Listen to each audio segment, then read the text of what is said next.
Praise the Lord. And I want to thank you once again for all who tunes in to see what the Lord is doing in the earth today. I always take the time, and I think it's absolutely necessary, because I never know who may be watching for the very first time. It is absolutely necessary to let you know that I don't pray for but three things. Number one, boldness. Number two, wisdom. And number three, love. I pray for the boldness of the Apostle Paul, the wisdom of Solomon, and the love of Jesus. And I believe, and I think that conventional wisdom speaks to that fact. That if you don't have those three things in your arsenal, you can't preach for God. You only preach about God. You have to have the boldness to say what He wants you to say, not the people. The wisdom to know how to recognize Him, and the love of Christ to justify saying what you're saying.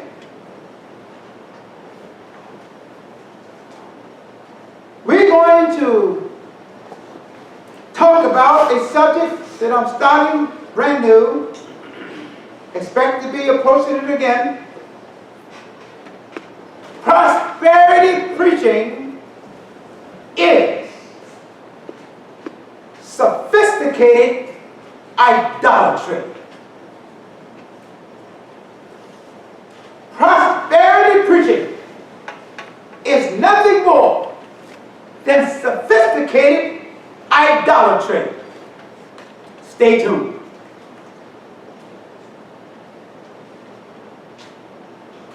How do I know it? What is happening in America and in the world, more particularly in America? The reason why so-called preachers that are in high places are not addressing the problem is because what God is doing in the earth as I speak is totally out of their purview.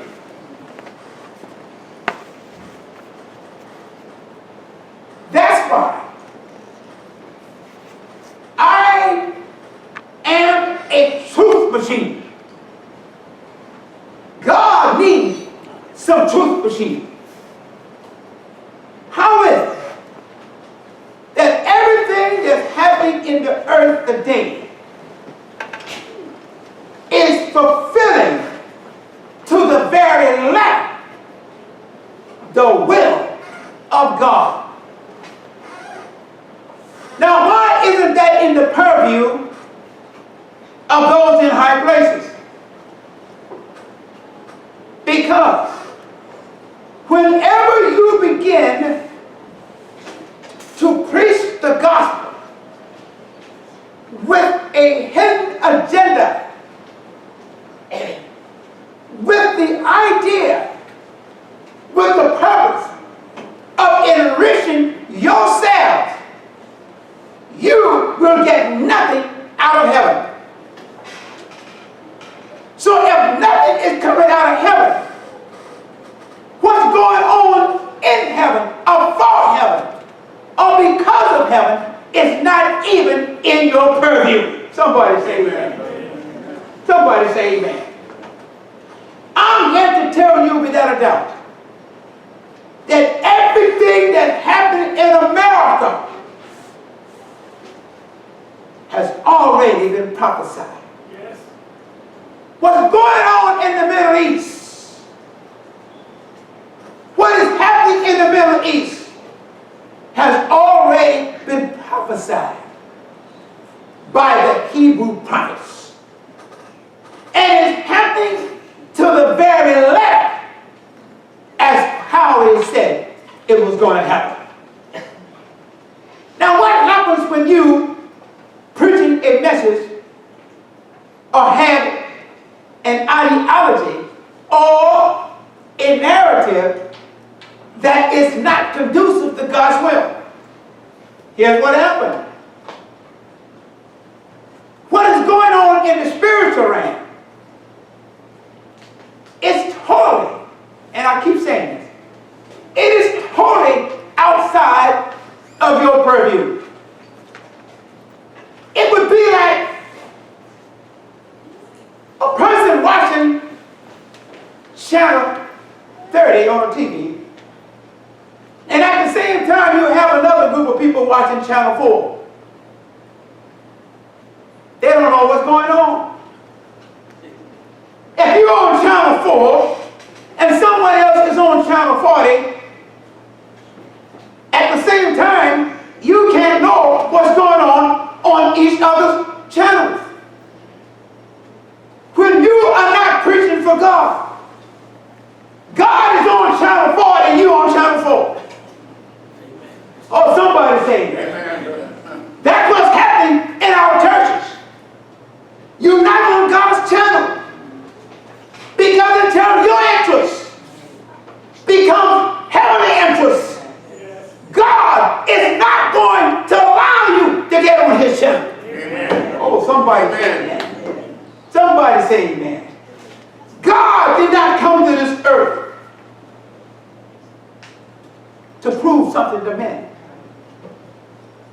God came to the earth for men to prove something to him. What God wants from men, as it did during the days of the apostles, when they got a glimpse of who God was, when God came into their purview, everything in the earth became secondary. When you tap into God, the things of this earth become secondary, and the things of heaven become primary. Amen. In your life. I want to give a brief testimony about this ministry. I'm the founder, president, and pastor of this ministry for now more than 38 years. I have witnesses here. I have never even touched the church's money. If I can remember, only one time I even took it to the bank, to the deposit. I don't even take the money to the bank. Everybody know what happened about 10 years ago. I'm saying this for a reason. About 10 years ago, here in California, there was a lot of jobs lost. My congregation, a lot of jobs. A lot of them left. Some are kicked out, and some went on their own. But nevertheless, the revenues went down, way down. I have my vice president here, and the secretary can witness that. What did I do? Let me back up a moment. I worked for 20 years in pastor. For 20 years in pastor. My church. When the revenue went down, there were people saying the church was going to fail. It can't make it. All the money is gone, practically. What did I do? What did my wife and I do? Now this will tell you, this will show you when you have a person that's working for God versus someone working for the fame of men and to line their pocketbook. What did my wife and I do? I maxed out practically every credit card I had to keep the church going. Who would do that? Who would do that? Who would take their own money to keep God's church going? I'll tell you who would do it. One that had come to the realization that I'm not working for men, but I'm working for the kingdom of God.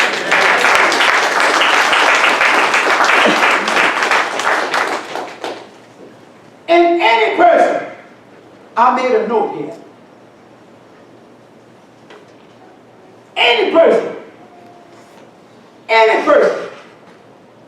that will stand before a congregation and say that God told me, that God revealed to me to preach about money from the pulpit, you are a liar, and the truth abide not in you.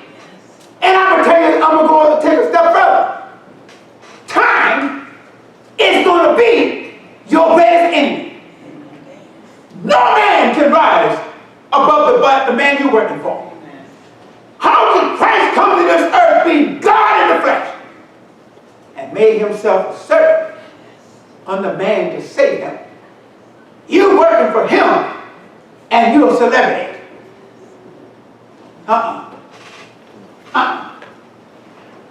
Christ does not work with celebrities. Christ worked under his servants.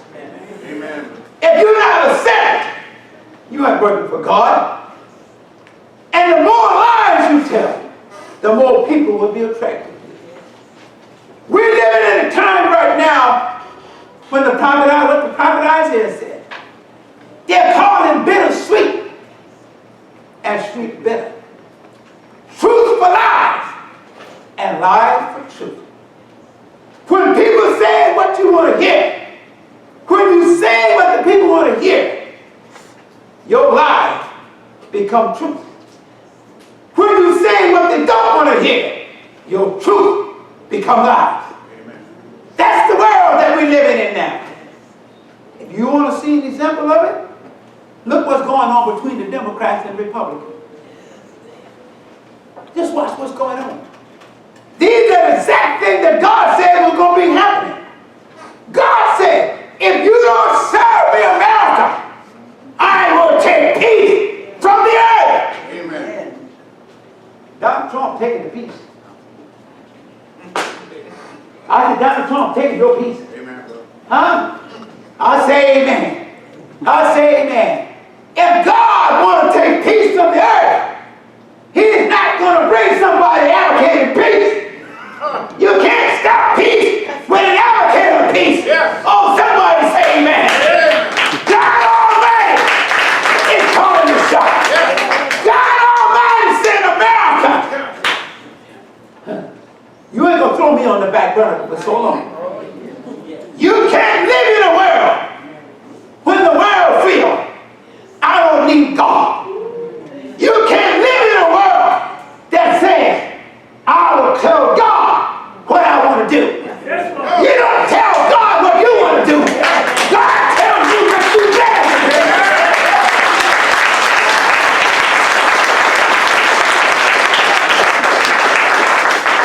Oh, read for me 1 Timothy 6 and 7. Start reading. For we brought nothing into this world, and it is certain we can carry nothing out. Now let me hold it right there for a moment.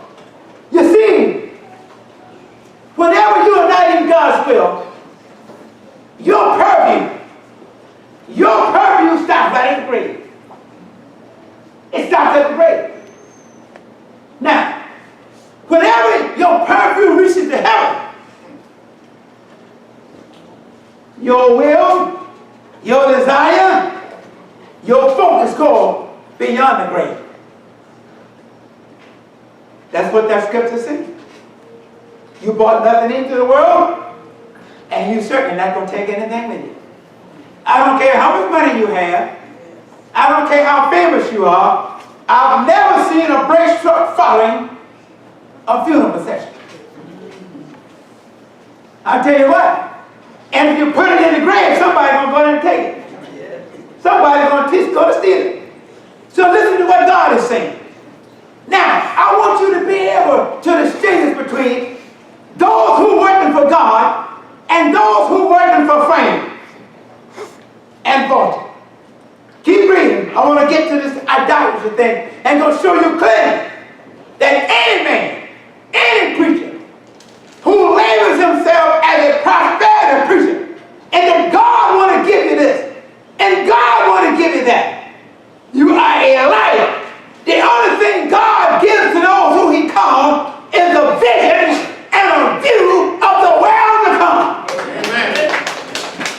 I say amen.